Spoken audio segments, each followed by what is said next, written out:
Salam saudara-saudara, bertemu kembali dalam channel Injil. Pada hari ini kita akan mendengarkan pemaparan tafsiran dari mahasiswa STHMI, yaitu saudara Andris, tentang kejahatan manusia, Kejadian pasal 6 ayat 1 sampai 8. Kami persilakan. Baik, shalom. Perkenalkan, nama saya Andrianus Nimit. Saya kuliah di STTH Asmik Mission Jakarta, Prodi Teologi. Kesempatan pada kali ini saya akan menjelaskan mengenai tafsiran saya yang terambil dalam kitab Kejadian pasal 6 ayat 1 sampai 8 dengan perikop kejahatan manusia. Baik, kita akan lihat sedikit tentang latar belakang dari kitab Kejadian, yaitu kitab Kejadian membahas tentang penciptaan manusia dan alam beserta isinya, dan juga kejatuhan manusia ke dalam dosa. Nah, di dalam kitab Kejadian pasal 6 ayat 1 sampai 8 ini merupakan peralihan yang menjelaskan keadaan manusia sebelum dihancurkan, di mana keturunan dari Kain adalah anak-anak perempuan yang tidak saleh, dan keturunan dari Lamek adalah keturunan yang saleh. Saudara bisa lihat di kitab Ulangan pasal 14 ayat 1 sampai 2. Pada keturunan Kain dan Zet terjadilah kawin mengawini, di mana Lamek adalah orang pertama yang berpoligami. Lamek ini adalah orang yang sombong. Dia mencoba untuk memusnahkan manusia dengan senjata-senjata yang dia miliki, karena pada saat itu dia adalah orang yang berkedudukan tinggi. Dan juga kita bisa lihat dari silsilah Kain, di mana nama Allah tidak disebutkan, sama sekali. Lanjut, kita masuk dalam tafsiran pasal ayat yang kedua. Di situ disebutkan menurut tafsiran terjemahan baru, makhluk-makhluk ilahi. Nah, disebut dengan makhluk-makhluk anak Allah. Anak-anak Allah disebut sini bahwa itu hanyalah istilah dari anak-anak ilahi. Kemungkinan besar yang dimaksudkan adalah keturunan Zet yang saleh.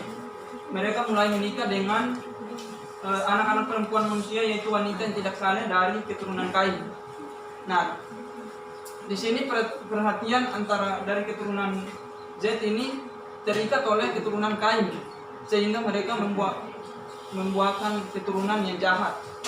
Langsung ayat yang ketiga situ, akibat kejahatan mereka, di ayat yang ketiga situ dikatakan Rohku tidak akan tinggal selama-lamanya di dalam manusia karena perbuatan mereka yang jahat. Nah, dalam hal ini berarti pekerjaan Allah yang awalnya memberikan manusia untuk hidup, dan kemudian Allah meninggalkan mereka akibat perbuatan mereka. Nah, hal ini menunjukkan bahwa manusia di atas bumi akan binasa oleh air bah, karena manusia itu adalah daging, di mana manusia menjadi daging karena perbuatan atau dosa mereka. Daging berarti, kita bisa lihat daging berarti perbuatan busuk manusia. Sehingga lanjut di ayat yang ketiga situ dikatakan umur mereka akan 120 tahun saja. Maksudnya di sini adalah setelah 120 tahun kemudian akan ada penghakiman, yaitu air bah yang akan terjadi di bumi.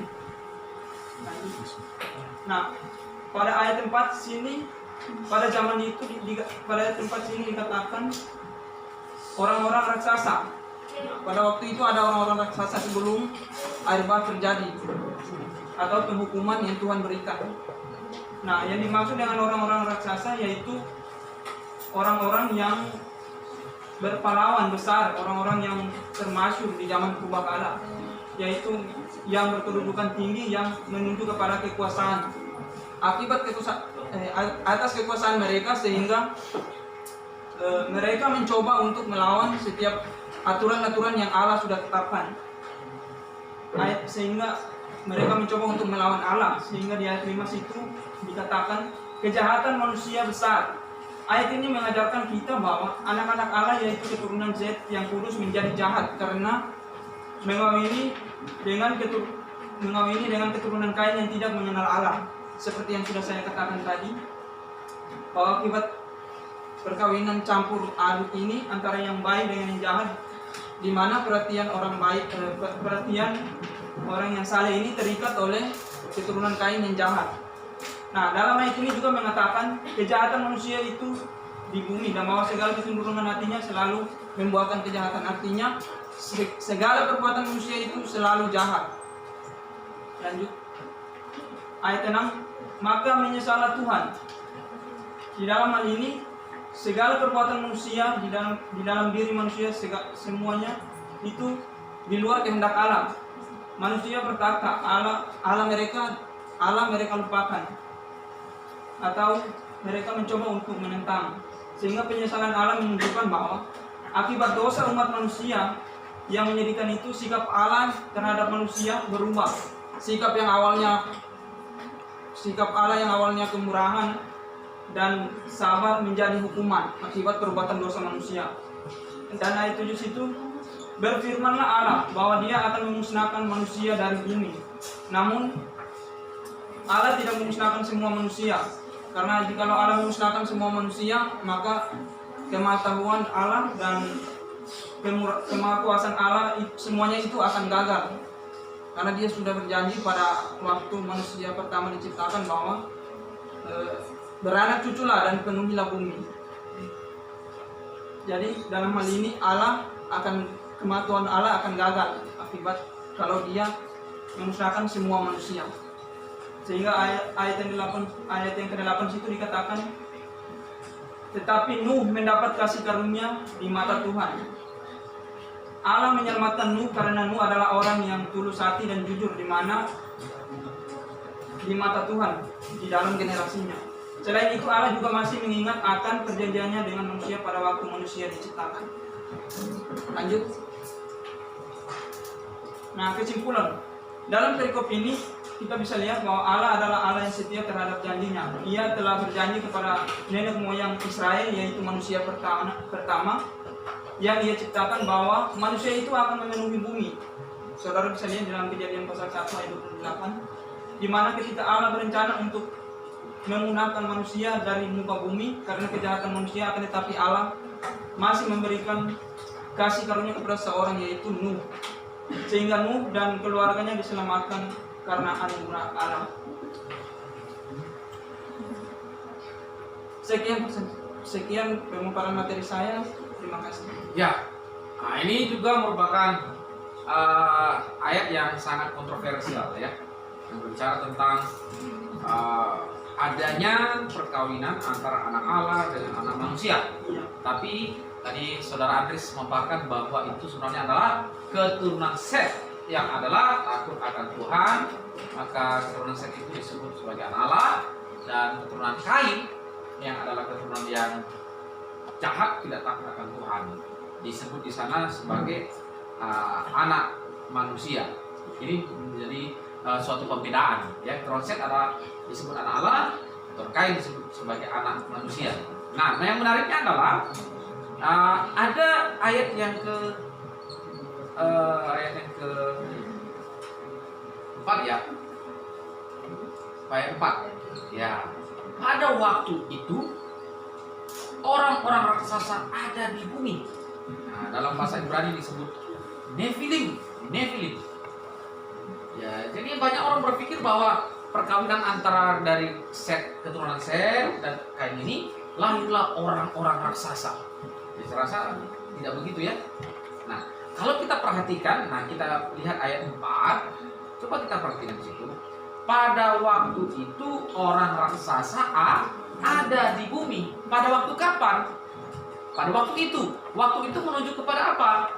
Yaitu perkawinan antara keturunan Set dan Kain. Dengan demikian, ayat 4 ini tidak sedang menjelaskan bahwa dari keturunan Set dan Kain ini lahir keturunan raksasa. Tidak. Nah, ini pemahaman yang salah. Kalau kita perhatikan secara gramatika, maka ketika ada keturunan raksasa itu, pada masa itulah keturunan Set dan Kain kawin. Nah, keturunan Set dan Kain ini melahirkan siapa? Yaitu orang-orang yang gagah perkasa di purbakala, yaitu orang-orang kenamaan. Nah, pertanyaannya sekarang, apakah ada keturunan orang raksasa? Seperti waktu orang Israel mau mengintai ke tanah Kanaan, maka mereka melihat orang Filistin, orang Enak, ya kan? Ya, itu mereka besar-besar orang Kanaan, seperti raksasa. Dan Goliat juga justru salah satunya orang Filistin yang sangat-sangat besar, ya kan? Nah, Jadi menarik sekali kesimpulan dari Andres bahwa keturunan dari Set itu disebut anak-anak Allah dan keturunan Kain itu disebut bukan anak-anak Allah ya. Iya. Nah, menurut Andres bagaimana ini? Apa yang salah kalau keturunan dari Set dan Kain itu kawin? Apa yang di mana kira-kira salah? Nah, baik, menurut saya yang menjadi kesalahan itu yaitu perhatian dari keturunan Set ini yang awalnya hidup mereka berkenan di hadapan Allah. Nah, sikap mereka selalu menuruti perintah Allah. Mereka terikat oleh keturunan yang tidak saling. Karena kawin campur Iya, itu. karena kawin campur. Jadi sikap mereka yang awalnya selalu menuruti firman Tuhan, Allah, menuruti perintah Allah, sekarang tidak lagi karena mereka lebih mengikuti keturunan dari Kain yang jahat itu. Iya. Sehingga kejahatan semakin bertambah. Iya. Artinya keturunan Set, yaitu keturunan anak Allah itu tidak menjaga ketulusan hidup dan tidak menjaga status mereka sebagai anak. Iya. Demikian ya. Sehingga Allah mendatangkan murka, yaitu air bah. Wow. Pemaparan yang menarik dari saudara Andres. Terima kasih, Tuhan memberkati. Salam Injili.